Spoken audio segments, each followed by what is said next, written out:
Sir, आज तुम्ही डीसीपींना भेटला, 1 तारखेला जे आंदोलन आहे त्या संदर्भात आपण नेमकी काय मागणी केली डीसीपींकडे? तुम्हाला सांगतो, कायद्याचं राज्य आहे.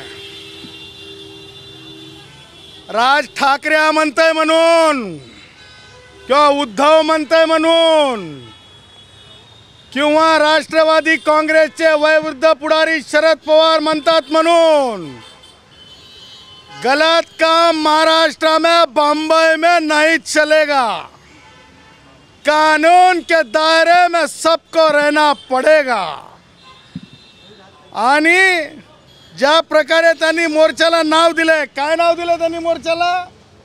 सत्य. काय म्हणले? सत्याचा मोर्चा. आमचं म्हणणं आहे ढोंग्यांचा मोर्चा आहे. हा मोर्चा कुणाचा? ढोंग्यांचा. हा मोर्चा कुणाचा? हा मोर्चा कुणाचा? अरे 1 तारखेचा मोर्चा कुणाचा? अरे 1 तारखेचा मोर्चा कुणाचा? हा ढोंग्यांचा मोर्चा आहे. हा लबाडांचा मोर्चा आहे.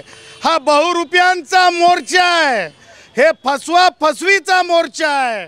आणि म्हणून ह्या ढोंग्यांनी ज्या आहे इतरांना ज्याप्रमाणे कायदे लागू आहेत, मोर्चा असेल, धरणे असतील, निदर्शनं असतील, मग इतर म्हणजे कोण?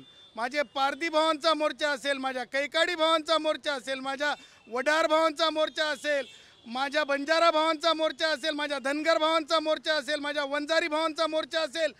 त्याचबरोबर तुम्हाला सांगतो, माझ्या कुडमुड्या जोशी ब्राह्मणांचा मोर्चा असेल, त्यांना जो नियम आहे तो शरद पवारच्या मोर्चाला, उद्धवच्या, राज ठाकरेच्या मोर्चाला असला पाहिजे.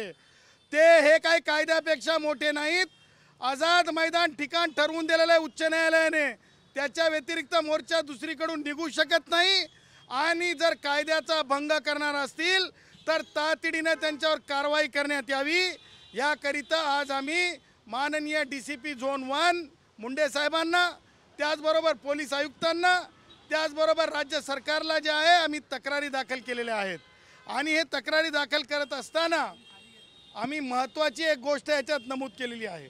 ती ही आहे, शरद पवारांच्या ह्या वयामध्ये शरद पवार हे भारताचे म्हणजे कोणते कोणते मंत्री होते? ते कृषी मंत्री होते, परत महाराष्ट्राचे मुख्यमंत्री होते, संरक्षण मंत्री होते. शरद पवारांना एवढं उलगडू नये, एवढं सुचू नये. राज ठाकरे तर जाऊ द्या, कशातच नव्हता, इकडं तिकडं म्हणजे राजकारणामध्ये हातचाला एक आहे ते राज ठाकरे. त्या राज ठाकरेबद्दल मला म्हणायचं नाही, पण शरद पवारला सुचू नये. शरद पवार, मला सांगा, तुम्हीच होते ना, तुमचे लोक ईडीच्या कार्यालयावर जाणार होते. मी लाईव्ह येऊन बोललो होतो, जाता येणार नाही. मुंबई पोलीस आयुक्तांना विनंती केली होती, मोर्चा नेता येणार नाही. लोकसेवा आयोग असेल, त्याचबरोबर आता विद्यमान जो आयोग आहे ज्याला आपण निवडणूक आयोग म्हणतो, त्या निवडणूक आयोगावर मोर्चाच नेता येत नाही. त्याचबरोबर उच्च न्यायालय, सर्वोच्च न्यायालयावर मोर्चा नेता येत नाही. हे संविधानिक आहेत, कॉन्स्टिट्युशनल आहेत अथॉरिटीज. या अथॉरिटीजवर मोर्चा नेण्याची मुभा कुणालाच नाही.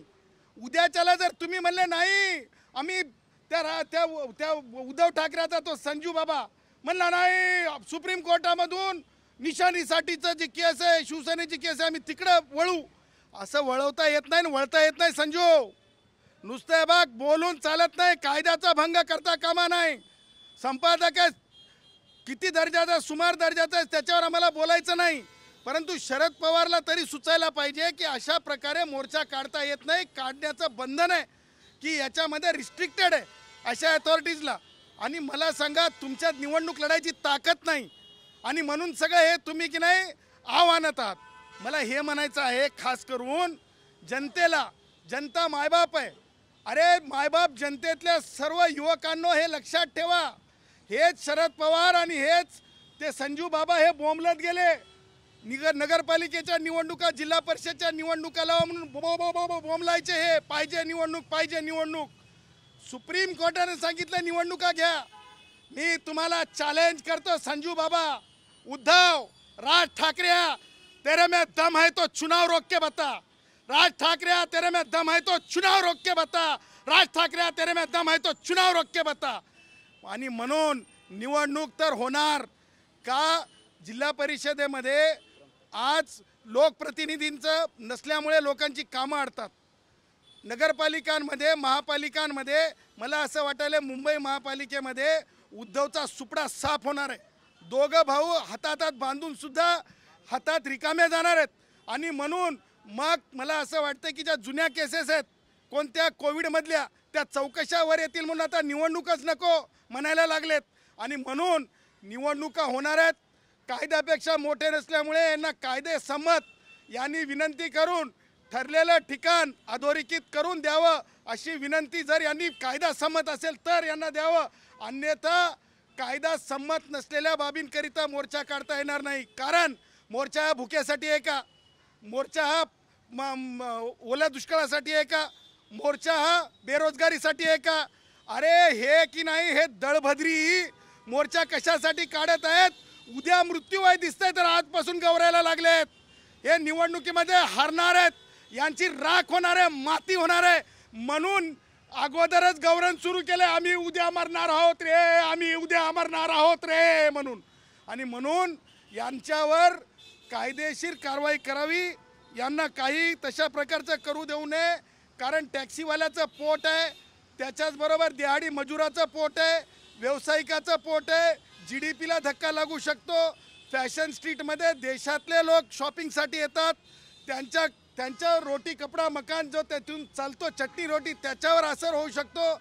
जरंग्याच्या केसमध्ये स्पष्टपणे काय सांगितलं होतं माननीय उच्च न्यायालयाने? मोर्चे ठरलेल्या ठिकाणी होऊ शकतात, त्याच्या व्यतिरिक्त होऊ शकत नाहीत. और शरद पवार, उद्धव, राज ठाकरे तुम लाड साहब नहीं हो. शरद पवार, उद्धव, राज ठाकरे तुम लाड साहब नहीं हो. आणि लाड साहेब नावाची पद आता संविधानात नसल्यामुळे जे माझ्या पारदीभावाला लागू आहे तेच तुम्हाला लागू आहे. आणि म्हणून असं असंविधानिक बेकायदेशीर कायदाबाह्य मोर्चा तर यांना काढू देऊ नये. आणि जर यांनी काढण्याची परवानगी मागितली आणि कायदा संमत असेल तर आझाद मैदानाच्या बाहेर जर हे कुरकुर करू लागले, दुरडूर करू लागले तर यांच्या कायदेशीर मुचक्या बांधा असं आम्ही या तक्रारींमध्ये म्हटलंय.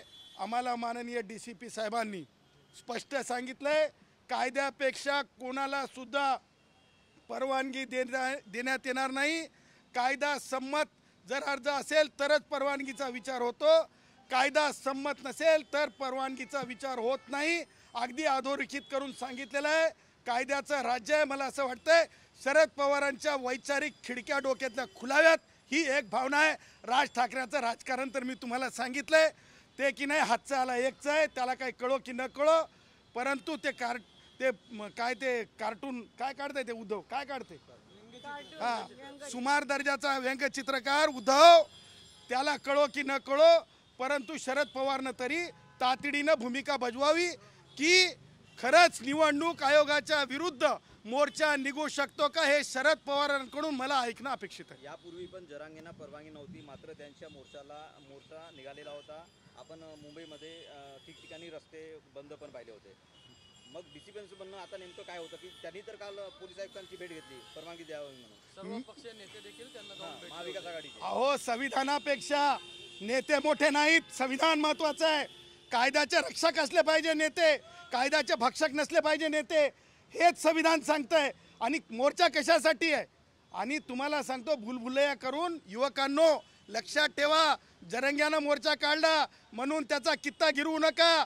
जरंग्याच्या काळात किती नुकसान झालं, काय झालं अशी विचारणा उच्च न्यायालयाने केलेली आहे. लेकरांचं आयुष्य बर्बाद होत असतंय. शरद पवारला फरक पडत नाही. उद्धव ठाकरेच्या अवलादी काय करतात त्यांना फरक पडत नाही. राज ठाकरेच्या अवलादींना फरक पडत नाही. कष्टकऱ्यांनो हा राजकीय प्रपंच मांडलेला आहे यांनी. हे तुम्हाला सांगतो नैसर्गिक मोर्चा आहे. यांच्या भानगडीत पडू नका युवकांनो. यांच्या मोर्चाला पाठ फिरवा. अत्यंत नालायक विचाराचा मोर्चा आहे. या देशातल्या संविधानाच्या विरुद्ध हा मोर्चा आहे. संविधानाच्या विरुद्ध संविधानाला मोडीत काढणारा हा मोर्चा आहे असं आमचं स्पष्ट भूमिका आहे. तर तुम्ही DCPची भेट घेतली, त्यांनी जे न्यायसंगत असेल ते करू किंवा परवानगी जे योग्य असेल तशा प्रकारे देऊ असं म्हटलंय. तर जर 1 तारखेला राज ठाकरेंचा मोर्चा निघतोय, तुम्ही अडवणार? मी तुम्हाला सांगतो भारताचं संविधान हे जरंग्यानं बघितलंय. जरंग्याला 3 वाजता गोधडी गुंडाळून जावं लागलं होतं. ह्याच शरद पवारला आणि ह्याच उद्धवला यांनी सुद्धा बंद मुंबई करायला निघाले होते, दारं उघडावं लागले होते, दुकानं बंद करू शकले नव्हते. म्हणून आज पुन्हा सांगतो शरद पवार, आज तुम्ही निवडणूक आयोगाला टार्गेट करत आहात. लोकशाहीचा एक मोठा खांब आहे आणि तुम्ही जर तुमच्यामध्ये खरंच कायदेशीर काही आपुलकी असेल तर तुम्ही चॅलेंज का करत नाही? राज ठाकरेजवळ वकील नाहीत का चॅलेंज करत नाही राज ठाकरे? जर वोट चोरी नरेटिव्ह तयार करते तर का जाऊन राज ठाकरे चॅलेंज करत नाही? का शरद पवार कोर्टात जाऊन चॅलेंज करत नाहीत? त्यांना माहिती आहे की ढोंग, तुम्हाला सांगतो, ढोंग ढोंग ढोंग ढोंग ढोंग पिटवत राहायचंय त्यांना, ढोंग ढोंग ढोंग दाखवत राहायचंय. म्हणून हा ढोंग्यांचा मोर्चा आहे. ह्या मोर्चाला लोकांनी पाठ फिरवावी, युवकांनी स्वतःचं आयुष्य बर्बाद करून घेऊ नये.